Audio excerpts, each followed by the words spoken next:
My father was an electrician. He used to say that a man's character is what he does when no one is watching, and no one is watching more carefully than the man himself. I didn't think about that saying much when I was younger. I think about it almost every day now. My name is Darren Colquhoun.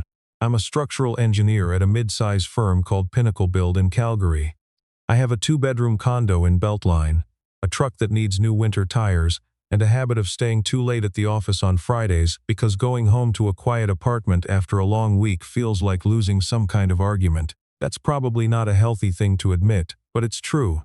The night everything changed started exactly the way most things in my life start, by accident. It was a Friday in late February. One of the guys from the mechanical team, a project manager named Brendan, had been trying for weeks to get a group together at a pub on 17th. I'd said no twice already. That night I said yes, mostly because I ran out of reasons to say no, and also because it was -22 outside, and the walk from the parking garage to my building felt long enough without doing it sober. We ended up at a place called the Loose Goose. Good wings, bad lighting, the kind of bar where the music is just loud enough that you have to lean in to hear anyone. There were maybe 6 of us from work. Brendan's girlfriend showed up around 9. A couple of people left early. By 11 I was nursing my second beer and thinking about how early I could leave without it looking like I was leaving early. That's when I noticed her. She was at the bar by herself, which isn't unusual. What was unusual was that she'd been there for at least 40 minutes, in the same spot, and the 2 drinks in front of her had gone from full to empty to replaced, without her appearing to move at all. She wasn't loud. She wasn't making a scene. She was just sitting very still, the way people sit when they're working hard to look like everything is fine. The bartender caught my eye and tilted his head in her direction. Not a signal. Just one of those moments where 2 people notice the same thing at the same time and acknowledge it without knowing what to do about it. I didn't do anything for another 10 minutes.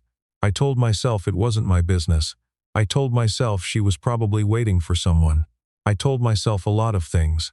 Then she stood up, picked up her clutch, and walked directly into the edge of a bar stool. She caught herself.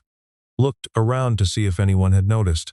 I looked away, but when I looked back she was sitting down again and she'd put her head in her hands. I went over.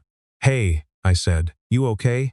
She looked up. She was probably late 20s, dark hair, nice coat, mascara that had gone slightly wrong in the last hour. She looked at me the way people look at strangers who approach them in bars, with that thin, automatic suspicion, and then something in her face relaxed, like she'd done a quick calculation and decided I wasn't a threat. "I'm fine," she said. "I just need a minute." "You been waiting for someone?" She laughed, but it wasn't a happy laugh. Not anymore. I found out later she'd been stood up. But I didn't push for details that night. I just sat down on the stool next to her, ordered a glass of water and put it in front of her. I didn't ask her name. I didn't try to start a conversation. I just sat there the way you sit with someone at a hospital waiting room, present, without agenda. After a few minutes she drank the water. "I live in Mission," she said eventually. "I took a lift here. I don't think I should be calling another one right now." This was the part where I should have handed her my phone and told her to call someone she knew. A friend, a family member, anyone. I thought about it. But it was almost midnight. It was cold enough outside that the weather app had a warning on it, and she looked so genuinely miserable that it felt wrong to just hand her a phone and walk away. "I can drive you," I said, "if you want. My truck's a block away. No detours, no stops, straight to your door." She studied me for a long moment. "You're sober?" 1.5 beers in 3 hours, I said. "I'm probably more sober than I was when I got here."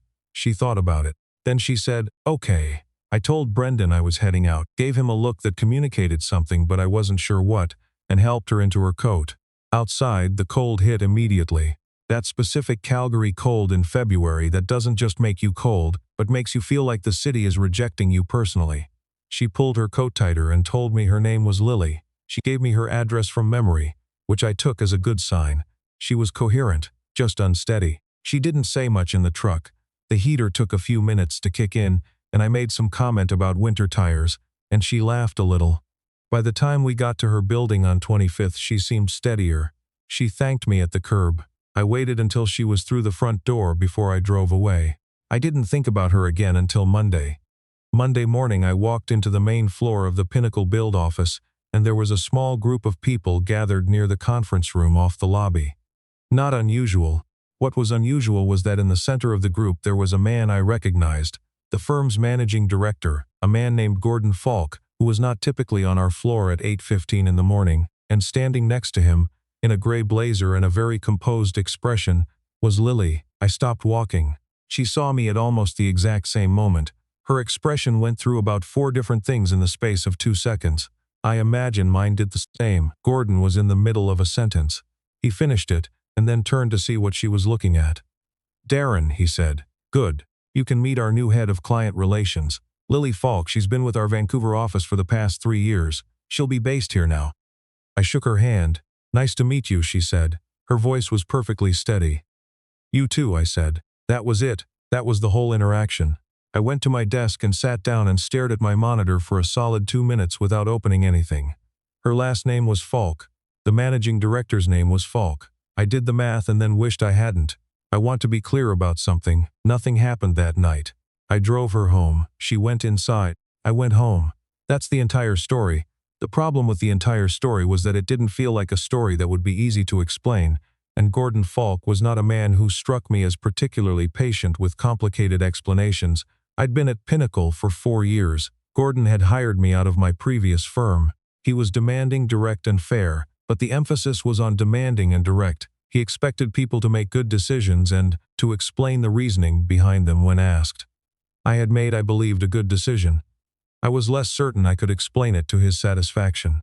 The week that followed was the most professionally uncomfortable week I'd had since a structural report I submitted got flagged for a calculation error 2 years earlier. Not because anything happened, because nothing happened and I was waiting for it to anyway. Lily was professional. More than professional, she was completely, immaculately normal. She introduced herself to the team, sat in on 2 project reviews, asked smart questions about the Glenmore corridor development we were working on. If she remembered that weekend, and she clearly did, she gave no indication of it in the office. She was better at this than I was. I caught myself watching the door of Gordon's office a lot, waiting. It was about 10 days later that she came to my desk. "Could I talk to you for a few minutes?" she said. "Not here. Lunch?" We went to a place on 4th Street, a small diner that none of our coworkers used. She ordered a grilled cheese. I ordered coffee and then felt like I should order something else, so I got soup. "I want to thank you properly," she said, "for Friday night. You don't have to." "I do." She wrapped both hands around her mug. I was in a worse state than I let on. That guy I was meeting, it was a long-distance thing that had been unraveling for about a month, and that night was supposed to be us fixing it. He didn't show. He texted me from the airport. He'd already booked a flight back. She paused. "I'm telling you this because I want you to understand why I was sitting alone at a bar on a Friday night drinking things I don't usually drink. You don't have to explain anything to me," I said. "I want to," she said. "I also want to know what you're planning to tell my dad." There it was. "I wasn't planning to tell him anything," I said. She looked at me steadily. "Why not?" "Because nothing happened, and because it's not something that would help either of us to have in a conversation with your father." "That's very practical of you." "I'm an engineer," I said. "Practical is usually where I land." She smiled at that. A real one, which was different from the professional expression she'd been wearing for the past 10 days. "He's going to find out eventually," she said. "Calgary is small. The industry is smaller." "Maybe," I said. "But it doesn't have to come from me making a production of it." She thought about that. Then she nodded. "Okay." We finished lunch. She paid before I could argue about it. On the way out, she said, "For what it's worth, you were kind that night. You didn't have to be." "My father would have been disappointed if I wasn't," I said. She looked at me like she wasn't sure whether I was joking. I wasn't, really. The next few weeks were almost normal. Lily settled into the office. I kept my head down on the Glenmore project, which was at a stage that required a lot of my attention anyway. She and I had maybe 3 work conversations. All of them professional, all of them fine. The problem came from somewhere I didn't expect. There was a man on our client development team named Spencer. I didn't know him well. He was mid-30s. Loud in the way that some people are loud, because they've confused volume with confidence. He'd been at Pinnacle for about 18 months, and from what I could tell, he'd spent most of that time under the impression that Gordon's arrival meant good things for people who were good at visibility, which Spencer very much was. I have no idea how Spencer found out about the Friday night. I suspect it was something he saw, me leaving early, Lily not returning to the bar, a conversation with Brendan that he overheard a piece of something. The details don't matter. What matters is that he had a version of it and his version was not the accurate one. He brought it up on a Thursday afternoon in the glass-walled boardroom where we were wrapping up a client presentation review. Casual, like an afterthought. Gordon was still in the room. Speaking of Lily, Spencer said, not because anyone had been speaking of Lily, I heard she had quite a welcome to Calgary. One of the engineering guys drove her to his place after a bar on 17th. Middle of the night. He paused just long enough for the implication to land. Then he looked at me. That wasn't you, was it, Darren? There was a brief silence in the room. I've thought about that moment a lot since then. What I felt first was the specific, cold clarity of someone who has been in exactly this situation in a different form, who has been handed a public accusation dressed up as a question, and knows that how you answer it will be remembered regardless of the content. I've seen people fold in that moment. I've seen people get defensive. I've seen people get loud. I looked at Spencer. I drove her to her place in Mission, I said. She'd been stood up and it was -22 and she needed a ride. I went home after. Spencer looked like he'd expected a different answer. That's what happened, I said. You had a different version? He started to say something about how he'd just heard it mentioned and didn't mean anything by it. The energy in the room had shifted and he'd noticed. I let him talk. Gordon was quiet throughout all of this. He had that quality, stillness under pressure, that I'd noticed before and always found slightly unreadable. When Spencer finished talking, Gordon didn't say anything immediately. He picked up a folder from the table and tapped it once on the edge. All right, he said. We good on the Glenmore revisions? That was the end of that meeting. I don't know what happened after exactly. I wasn't in any conversation that followed. But Spencer was moved off the client development team within 2 weeks, reassigned to a contracts review function that had no visibility, no client contact, and no Thursday afternoon boardroom presentations. I'm not saying there was a connection. I'm just noting the timeline. Gordon came by my desk on a Tuesday afternoon about a week after the boardroom. He didn't sit down, which was his way of signaling that this was going to be brief. Lily mentioned you being out for her, he said. I wouldn't say that, I said. I just didn't want to say less than what actually happened. No, he said. That's the right call. He paused. She said the same thing about you, that you said what actually happened, and you didn't perform about it. I didn't know what to say to that, so I didn't say anything. She's going to be working closely with your team on the Glenmore client presentation, he said. I want that to go well. It will, I said. Good. He picked up his coffee and walked away. That was it. That was the whole conversation. But something had shifted after it, in a way that was hard to point to and easy to feel. Gordon stopped being the figure I was braced against. Lily stopped being the professional stranger I was carefully not looking at. And the office, which had been a place I was moving through carefully for weeks, started to feel like a place I was just working in again. I'm not going to pretend the story becomes uncomplicated after that, because it doesn't. You can't have a situation like this one without the situation following you a little. There were people who gave me the look, that particular look that means I know something and am choosing not to say it. There were a couple of conversations in the kitchen that went quiet when I walked in. It's a mid-size office. Nothing stays invisible in a mid-size office for very long. Lily handled it the way she handled most things, directly and without drama. She didn't address it publicly. She didn't ask me to address it. She just kept doing her job with a kind of low-key confidence that made the attention feel like a problem for the people paying it. I admired that.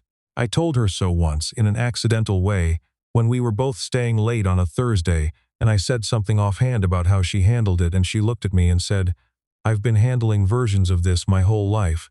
People assume things about me because of who my dad is. You just act like yourself, and eventually they run out of things to assume. I thought about that for a long time. In April, Lily and I had coffee 3 times, which is nothing in terms of frequency but felt like more than nothing in terms of what we talked about. She told me about Vancouver, about the firm she'd worked at before, about a project she'd managed on an adaptive reuse building in the Strathcona neighborhood that she was still proud of. I told her about growing up in Red Deer, about the way my father talked about craft and precision as if they were the same thing as character, about why I liked structural work specifically, the way a building either holds or it doesn't, the way you can't negotiate with physics. She listened the way people listen when they're actually listening, not waiting for a gap to respond, just taking it in. I'm aware of how this sounds. I'm aware that there is an obvious way to read a story about a man who drives his boss's daughter home from a bar and ends up in a situation where she appears to be interested in him. I'm also aware that that reading is the version of the story that Spencer was trying to tell in the boardroom. What I can tell you is that in reality, at no point did anything I did come from a calculation about what it would get me. My father would have driven her home. Anyone reasonable would have driven her home. I drove her home. The rest of it followed from that, but it followed slowly, and it followed because of who she turned out to be when I actually got to know her. Careful and direct and funny in a dry way that took me a while to catch up to, not because of who her father was. That's the honest version. We had dinner in May. Not a work dinner. Just dinner. A place in Inglewood she'd been wanting to try. We talked for 3 hours, and the walk back to her car was longer than it needed to be, because neither of us seemed to be in a hurry to end the conversation. When we said goodnight in the parking lot, she looked at me for a second, with an expression I couldn't fully read, and then said, "My dad's going to find this very funny." "What part of it?" I said. "All of it," she said. "He has a theory that people show you who they are in the first 5 minutes. He likes people who are the same person in minute 1 and minute 50. He said that about you after the boardroom thing. I didn't know what to do with that, so I just said, 'He's right about the theory.'" She smiled. "I know." She called me 2 days later to tell me that Gordon knew we'd had dinner.